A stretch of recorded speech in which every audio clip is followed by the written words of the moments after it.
નમસ્કાર વિદ્યાર્થી મિત્રો, આજે આપણે ધોરણ 11 વિષય અર્થશાસ્ત્ર ચેપ્ટર નંબર 10 અંદાજપત્રમાં લેક્ચર નંબર 4ની વાત કરીશું.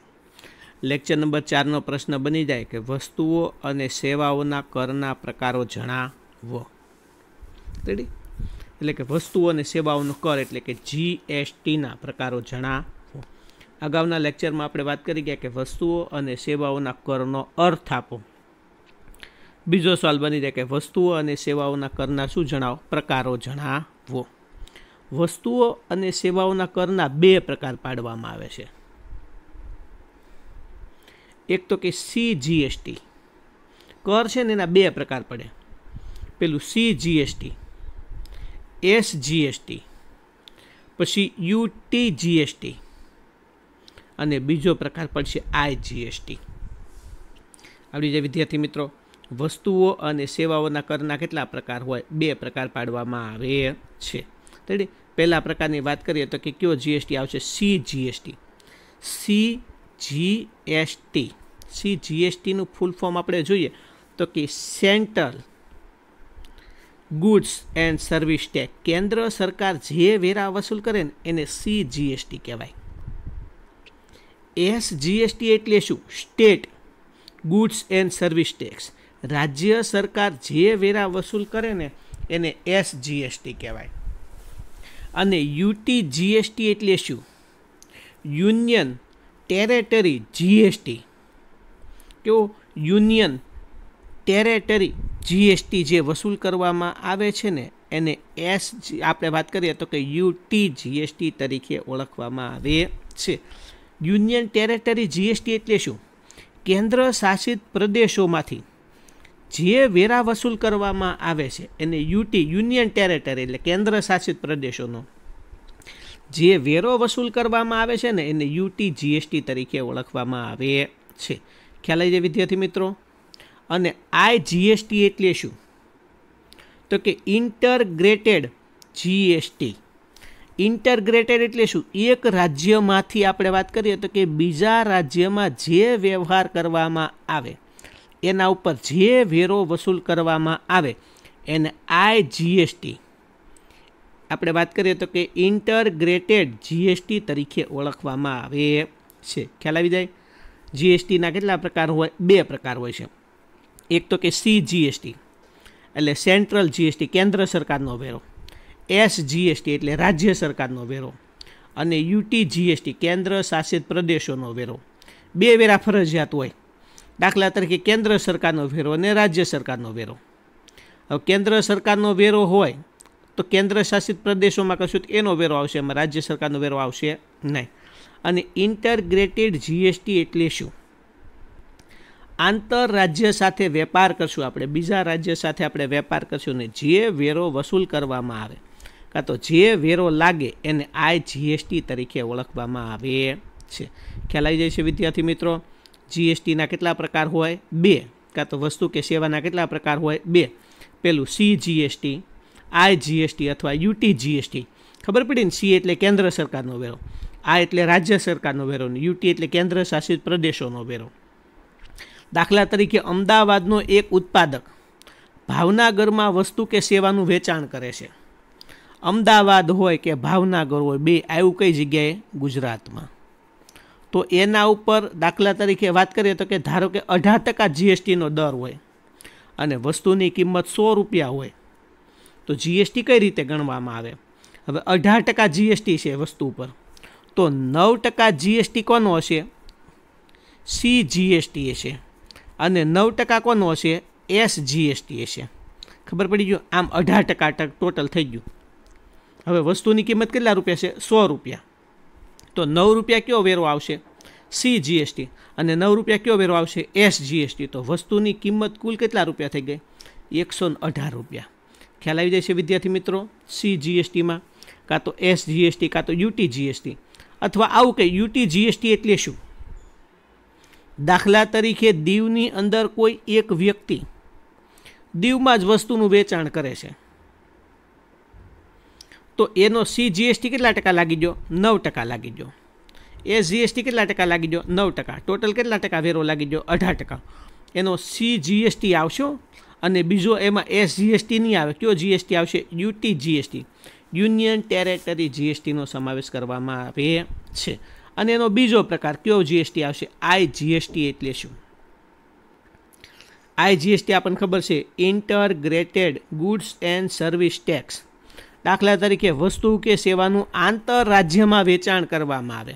આંતરરાજ્ય એટલે કેવું રાજ્ય? બીજા રાજ્યમાં વેચાણ કરવામાં આવે તો એના ઉપર કયો GST લાગશે?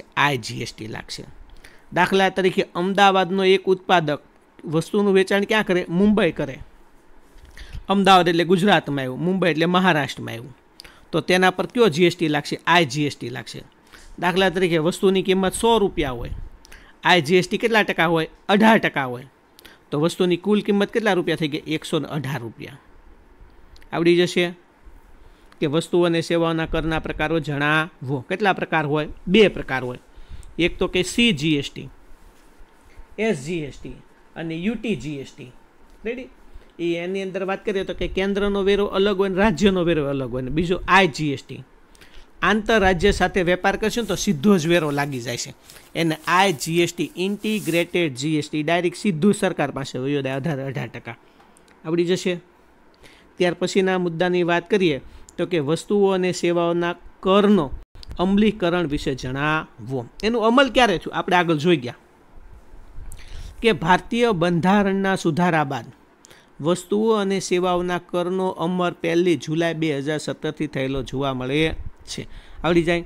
વાત કરીએ તો કે રાજ્ય અને કેન્દ્ર દ્વારા ઉઘરાવવામાં આવતા જુદા જુદા 17 જેટલા પરોક્ષ વેરાને રદ કરી અને એના સ્થાને વસ્તુઓ અને સેવાઓનો કર એટલે કે GST ઉઘરાવવાનું શરૂ કરેલું જોવા મળે છે.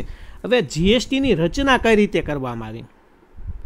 વાત કરીએ તો કે GSTની રચના છે કે વસ્તુઓ અને સેવાઓનો જે કર છે એના નિયમો તથા દરો નક્કી કરવા માટે GST કાઉન્સિલિંગની રચના કરવામાં આવી.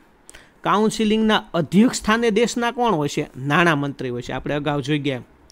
અને એના સભ્યોમાં કોણ હોય છે? રાજ્યના નાણામંત્રીનો સમાવેશ કરવામાં આવે છે. અને GSTની દર 3 મહિને શું મળે છે? મીટિંગ મળતી જોવા મળે છે. આવડી જાય. GSTની રચનાની વાત કરીશું આપણે કે એના અમલીકરણની વાત કરીએ છીએ કે બંધારણમાં સુધારો કરી 1 જુલાઈ વર્ષ 2017થી કેન્દ્ર સરકાર અને રાજ્ય સરકાર દ્વારા ઉઘરાવવામાં આવતા જુદા જુદા 17 જેટલા વેરાને રદ કરી એના સ્થાને શું ઉઘરાવવાનું શરૂ કર્યું? વસ્તુઓ અને સેવાઓનો કર વસેક એટલે GST. હવે GSTનું અમલીકરણ માટે GSTને કાઉન્સિલિંગની પહેલાં શું કરવામાં આવી? રચના. કે ભારતમાં વસ્તુઓ અને સેવાઓના કરના નિયમો તથા દરો નક્કી કરવા માટે GST કાઉન્સિલિંગની શું કરવામાં આવી? રચના કરવામાં આવી. અને તેના અધ્યક્ષ સ્થાને દેશના કોણ હોય છે? નાણામંત્રી હોય છે. અને સભ્યોમાં કોણ હોય છે? રાજ્યના નાણામંત્રી હોય છે. અને દર 3 મહિને એની શું મળે છે? GSTની મીટિંગ મળતી જોવા મળે છે. બીજા મુદ્દાની વાત કરીએ તો કે સામાન્ય રીતે કે GSTના દર કઈ રીતે નક્કી કરવામાં આવે? દાખલા તરીકે અગાઉ આપણે જોઈએ કે 18% GST કે જુદી જુદી વસ્તુ પર જુદો જુદો GST લગાડવામાં આવે છે. શરૂઆતના તબક્કે વસ્તુ અને સેવાઓના કરના આપણે વાત કરીએ તો કે 5 પ્રકારના દરો નક્કી કરવામાં આવ્યા હતા. શરૂઆતના તબક્કે આપણે વાત કરીએ તો કે વસ્તુઓ અને સેવાઓના કરના કેટલા દરો નક્કી કરવામાં આવ્યા હતા? 5 પ્રકારના દરો. કે ઘણી વસ્તુ પર 0% GST લાગે, ઘણી વસ્તુ પર 5% GST લાગે, ઘણી વસ્તુ પર 12% GST લાગે, ઘણી વસ્તુ પર 18%, ઘણી વસ્તુ પર 28%. આવડી જાય. થઈ ગયા 5. આ એક 0%, એક 5% એટલે 2, 12% એટલે 3, 18% એટલે 4 ને 28% એટલે 5. રેડી? એટલે કે વાત કરીએ તો કે GSTમાંથી કેટલીક વસ્તુઓ અને સેવાઓ બાદ રાખવામાં આવી છે. કઈ વસ્તુ પર GST લાગતો નથી? દાખલા તરીકે ખેત પેદાશો એના ઉપર GST ન લાગે, શાકભાજી ઉપર GST ન લાગે, છૂટક અનાજ કરિયાણાનું વેચાણ કરતા એના ઉપર GST ન લાગે, શિક્ષણ હોય કે આરોગ્યની સેવા ઉપર GST લાગતો નથી. આ સિવાય વાત કરીએ તો કે ઘણી વસ્તુ પર કેટલા ટકા હોય? 5% GST હોય, ઘણી વસ્તુ પર 12% GST હોય, ઘણી વસ્તુ પર 18% GST હોય, ઘણી વસ્તુ પર 28% જેટલો ઊંચો GST લેવામાં આવે છે. આ 28% જેટલો ઊંચો GST છે એ મોશોક અને પ્રતિષ્ઠા મૂલ્ય ધરાવતી વસ્તુઓ પર વસૂલ કરવામાં આવે છે. દાખલા તરીકે ભાઈ AC હોય, મોંઘી કાર હોય એના ઉપર કેટલો જીએસટી લાગે? 28%. કે 28% જેટલો ઊંચો જીએસટી છે એ મોશોક અને પ્રતિષ્ઠા મૂલ્ય ધરાવતી વસ્તુ પર વસૂલ કરવામાં આવે છે. અને જીએસટીના અમલથી રાજ્યને જો આર્થિક નુકસાન થતું હોય, દાખલા તરીકે 18% જીએસટી હોય તો 9% રાજ્ય સરકારને મળે, 9% કેન્દ્ર સરકારને મળે, તો આવા રાજ્યને 5 વર્ષ સુધી વળતર આપવાની જોગવાઈ કેન્દ્ર સરકારે કરેલી જોવા મળે છે. અને કેટલીક વસ્તુઓ જીએસટીમાંથી કેવી રાખવામાં આવી છે? બાદ રાખવામાં આવી છે, જેના ઉપર જૂના પરોક્ષ વેરા જ ચાલુ રાખેલા છે. એવી કઈ વસ્તુ પર જીએસટી નથી? તો કે માનવ વપરાશ માટેનો આપણે વાત કરીએ તો કે આલ્કોહોલિક લિકર હોય, માનવ વપરાશ માટેનો આલ્કોહોલિક લિકર એટલે દારૂ, એના ઉપર જીએસટી લાગતી નથી. અને પેટ્રોલિયમ પેદાશો હોય, ખ્યાલ, દાખલા તરીકે પેટ્રોલ હોય, ડીઝલ હોય, એના ઉપર જીએસટી લાગતો નથી. એના ઉપર જૂના પ્રત્યક્ષ વેરા જ લાગુ પડે છે. આવડી જશે. જીએસટીના દર કઈ રીતે નક્કી કરવામાં આવે? તો કે વસ્તુઓ અને સેવાઓનો જે કર વસૂલ કરવામાં આવે છે એને કેટલા ભાગમાં વેચવામાં આવી દીધો છે? એને કેટલા પ્રકાર પાડી દીધા? 5 પ્રકાર. એટલે કે વાત કરીએ તો કે જીએસટીમાંથી કેટલીક વસ્તુઓ અને સેવાઓને પાછી કેવી રાખવામાં આવી છે? બાદ રાખવામાં આવી છે. કઈ વસ્તુને બાદ રાખવામાં આવી? તો કે ખેત પેદાશો હોય, શાકભાજી હોય, છૂટક અનાજ હોય, શિક્ષણ અને આરોગ્ય ઉપર કેટલા ટકા જીએસટી લાગશે? 0%. આ ઉપરાંત વાત કરીએ તો કે જીએસટી ઘણી વસ્તુ પર 5% હોય, ઘણી વસ્તુ પર 12% હોય, ઘણી વસ્તુ પર 18% અને ઘણી વસ્તુ પર 28%. 28% જીએસટી કોના પર લેવાય? તો કે મોશોક અને પ્રતિષ્ઠા મૂલ્ય ધરાવતી વસ્તુ પર લેવામાં આવે છે. હવે જીએસટી અમલી બનવાને કારણે જે રાજ્યને આર્થિક નુકસાન થયું હોય એવા રાજ્યને 5 વર્ષ સુધી વળતર આપવાની કેન્દ્ર સરકારે જોગવાઈ કરેલી જોવા મળે છે. અને કેટલીક વસ્તુને જીએસટીમાંથી કેવી રાખવામાં આવી છે? બહાર રાખવામાં આવી છે. બહાર રાખવામાં આવે તો એના ઉપર જૂના જે પરોક્ષ વેરા છે ને કેવા રાખ્યા છે? ચાલુ રાખ્યા છે. એવી કેટલી વસ્તુ છે? 2 વસ્તુ છે. દાખલા તરીકે માનવ વપરાશ માટેનો આલ્કોહોલિક લિકર હોય એટલે કે દારૂ હોય, અને બીજું પેટ્રોલિયમ પેદાશ હોય, એના ઉપર હજી જીએસટી લાગતો નથી. આવડી જાય. અને છેલ્લા સવાલની વાત કરીએ તો કે ટેક્સ ક્રેડિટ યોજના વિશે સમજાવો. કોના વિશે સમજાવો? ટેક્સ ક્રેડિટ યોજના એટલે શું? કે ઘણી વખત આપણે જીએસટી ભરી દીધો હોય તો ભરેલો જીએસટી આપણને જે બાદ મળે ને એને ટેક્સ ક્રેડિટ યોજના તરીકે ઓળખવામાં આવે છે. અગાઉ જે પરોક્ષ વેરા હતા ને એના અમલમાં વેપારી અગાઉ ભરેલો જે ટેક્સ હોય કાં તો વેરો હોય ને એની પૂરેપૂરી આપણને જે વપરાશ હોય ને એ મજરે ન મળતી હતી, બાદ ન મળતી. પરંતુ જીએસટીમાં વેપારી વસ્તુની ખરીદી કરે, દાખલા તરીકે કોઈ એક વેપારી છે એણે 50,000 રૂપિયાની ખરીદી કરી, 50,000 રૂપિયા ઉપર દાખલા તરીકે એને 5,000 રૂપિયા ટેક્સ ભર્યો, 10% ટેક્સ નાખ્યો આપણે, ખ્યાલ આવી જાય ને? કાં તો વાત કરીએ તો કે 4,000 રૂપિયા ટેક્સ નાખ્યો એટલે કે 8% જીએસટી લગાડ્યો એના ઉપર, 4,000 રૂપિયા ટેક્સ નાખી દીધો. એટલે કે વેપારી કોઈ પણ વસ્તુની ખરીદી કરે ને ત્યારે એને ચૂકવેલ જીએસટી એ વસ્તુ વેચે ને ત્યારે ભરવાપાત્ર રકમમાંથી બાદ મળે છે. એણે 50,000 રૂપિયાનો માલ ખરીદો હોય એના ઉપર એણે 4,000 રૂપિયા જીએસટી ચૂકવો હોય તો જ્યારે વસ્તુનું વેચાણ કરશે ને ખરીદો હોય ને ત્યારે એણે કેટલો ટેક્સ ભર્યો છે? 4,000.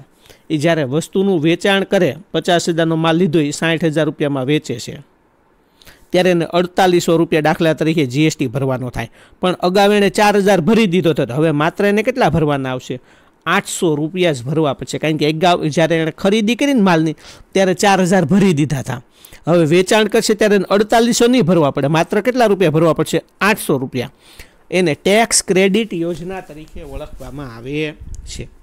ખ્યાલ આવી જાય છે કે અગાઉ જે પરોક્ષ વેરાના અમલમાં વેપારીએ અગાઉ ભરેલા વેરાની પૂરેપૂરી વેરાની જે શાખ છે એટલે કે ક્રેડિટ એ મજરે ન મળતી. પરંતુ જીએસટીમાં વેપારી વસ્તુની ખરીદી કરે ત્યારે તેણે ચૂકવેલ જીએસટી એ વસ્તુ વેચે ત્યારે ભરવાપાત્ર જીએસટીમાંથી કેવો મળી જાય છે? બાદ મળી જાય છે. દાખલા તરીકે કોઈ વેપારી માલ ખરીદે ત્યારે એણે 35,000 રૂપિયા જીએસટી ભર્યો હોય અને હવે જ્યારે વેચાણ કરે ત્યારે તેને 40,000 રૂપિયા જીએસટી ભરવાનો થતો હોય તો અગાઉ એણે કેટલા ભરી દીધા છે? 35,000 રૂપિયા. ભરવાના કેટલા છે એને હવે? 40,000 રૂપિયા. તો હવે 35,000 રૂપિયા જીએસટીમાંથી એને કેવા મળશે? બાદ. જે બાદ મળે એને કઈ યોજના કહેવાય? ટેક્સ ક્રેડિટ યોજના. હવે માત્ર એને જીએસટી કેટલો ભરવો પડશે? 5,000 રૂપિયા જ ભરવો પડશે. ખ્યાલ આવી જાય છે વિદ્યાર્થી મિત્રો કે ટેક્સ ક્રેડિટ યોજના એટલે શું? આપણે જે અગાઉ ટેક્સ ભરી દીધો હોય ને વસ્તુની ખરીદી કરતી વખતે, એ જ્યારે એને વેચાણ કરશું ત્યારે આપણને કેવો મળી જાય? બાદ મળી જાય. એને ટેક્સ ક્રેડિટ યોજના તરીકે ઓળખવામાં આવે છે. ખ્યાલ આવી જશે વિદ્યાર્થી મિત્રો. નમસ્કાર. અહીંયા આપણે ચેપ્ટર નંબર 10 અંદાજપત્રવાળો પાઠ પૂર્ણ કરીએ છીએ.